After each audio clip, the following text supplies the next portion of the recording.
In this second case, we will explore a point cloud of a train station here close to Milan, where our main offices are located. In particular, this scan was made with the X70 Go with the help of one of our accessories, the panoramic camera that allows you to generate 360 degrees images that can also be integrated in the point clouds resulting from the SLAM algorithm. So in this case, we made a single scan of about 20 minutes length. The survey area was quite big, but we managed to reach a precision of around 2 centimeters as a global accuracy. And now in the next case, we will see how to deal with this data inside of Aplitop software. Okay, thank you, Chiara. Let me start the case. Okay, so we already have the project created. We have the point cloud already in the project. And let's go to the imagery tab and let's add the panoramic images. We have a few options to do that. We can get them from the A57 file. In this case, will be the one that we use because in the same file we have the images and the scan. We could use LGSX, or also if for some projects and so on, we can go from the GoPost project directly and import the panoramic images and the image positions from the GoPost software and create a path in the project for this that scan. Okay, so let's find the E57 file, which is over here. And as you can see, it analyzed the file and it get us the structures of the file, so it can get all the setups, all the scans, and all the images related. And also the software finds those scans in the project and bind the image to them. So if you make some transformation on the point cloud, or you are traveling from one panorama to the other, it will automatically make everything right, like move the point cloud along the images, and also be able to show only the scan that is bind to the panorama image. Okay, so we have all the images imported. We can check their properties, and we can see a preview of the image, and we can see the resolution, the size of the image in bytes, and here down we can see the pose parameters. So the orientation of the camera, the position, and the kind of projection from this image, which in this case is a spherical panorama, and the pixel size of the image. So now what we can do is we can enter into this building, into this train station, and we're going to switch to perspective view so that we can see more clearly. And all of that red bubbles are the scan positions that we got from the E57 that had the panoramic image attached. So I can click on any of the bubbles. It shows me a preview, and I can enter the panorama. And you can clearly see that we can see the image and the 3D view is synchronized. I can jump to another bubble, and I can inspect the train station going from image to image. We can also go to this upper part of the station where the rails are and do the same thing. We're going to enter the perspective view, go to the rails, open some of the bubbles, and we can inspect also here the upper part with the rails, the trains and so on. Jump from bubble to bubble.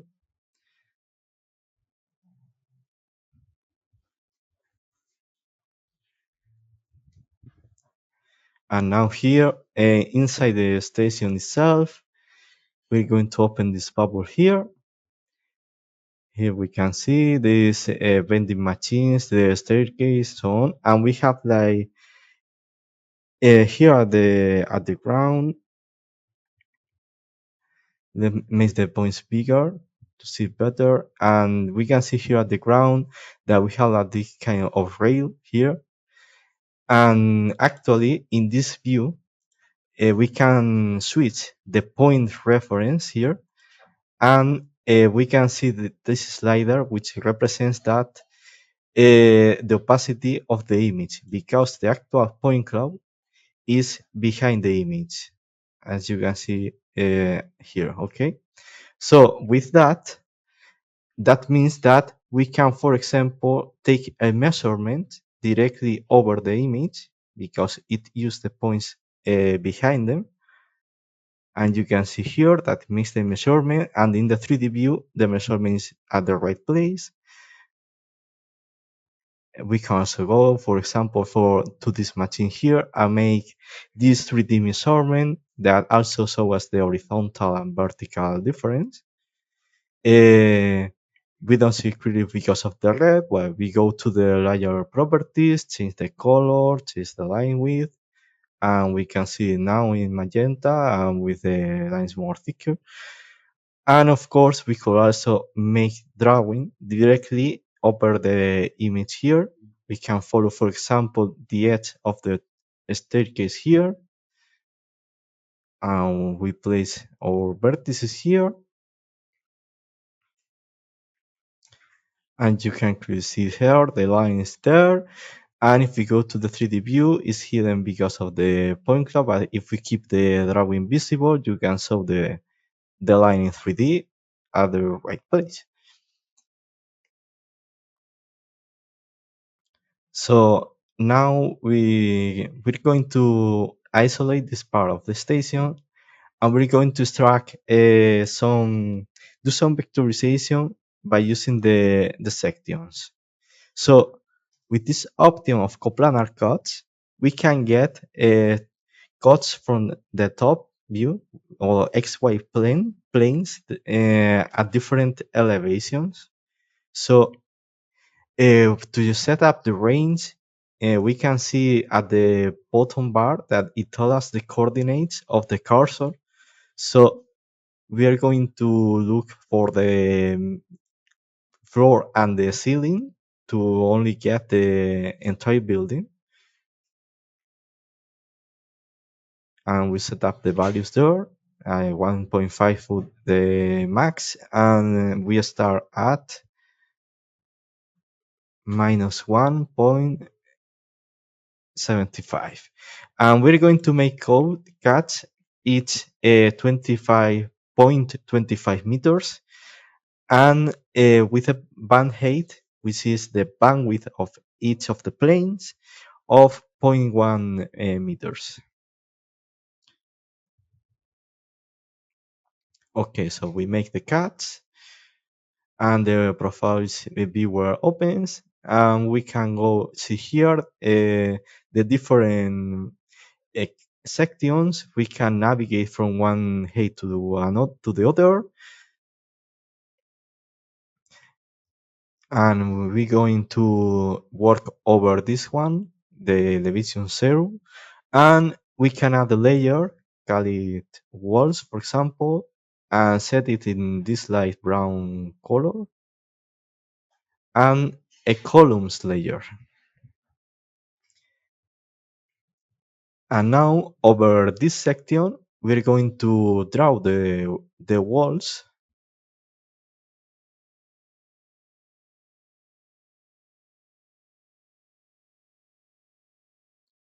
and we're going to draw the shape of the columns. We have to be more careful because they have like this oval shape.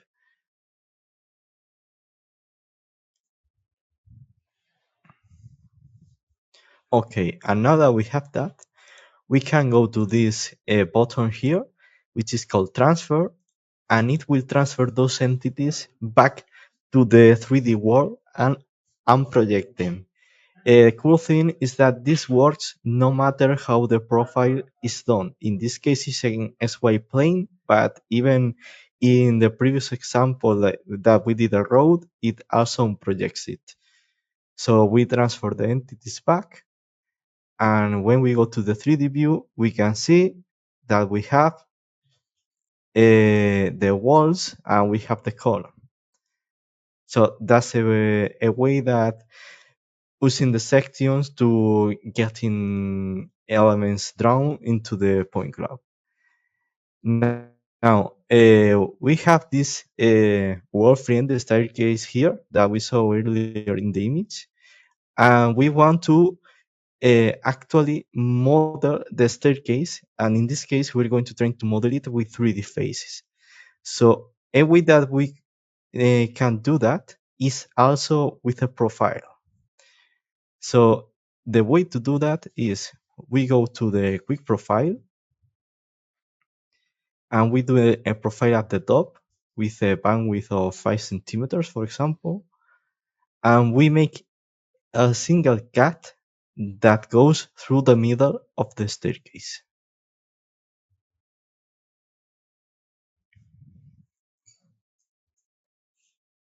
Okay, here we have the viewer, but we're interested in editing the profile. So we go to edit, and here at the editor, like we did before, we're going to draw all the profile of the whole staircase. So we're going to draw and we're going to follow the path of the staircase by using the point cloud as a visual reference. And we draw the entire staircase.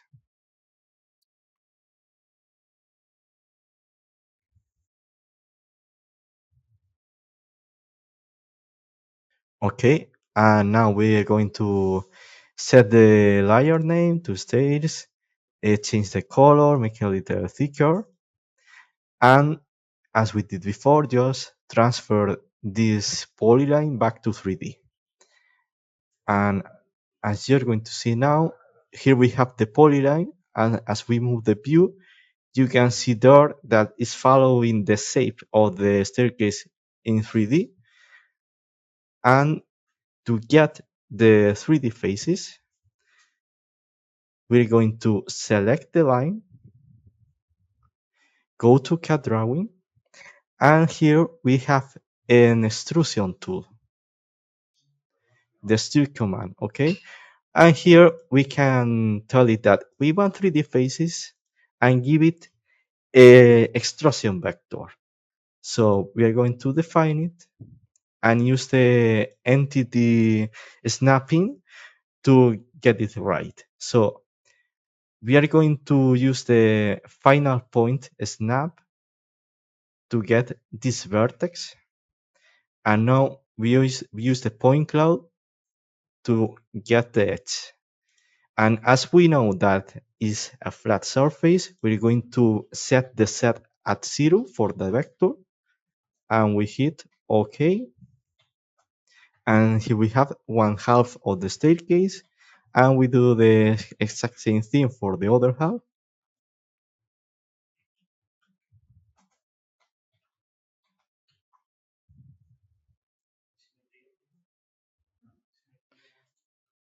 0 and 3D faces.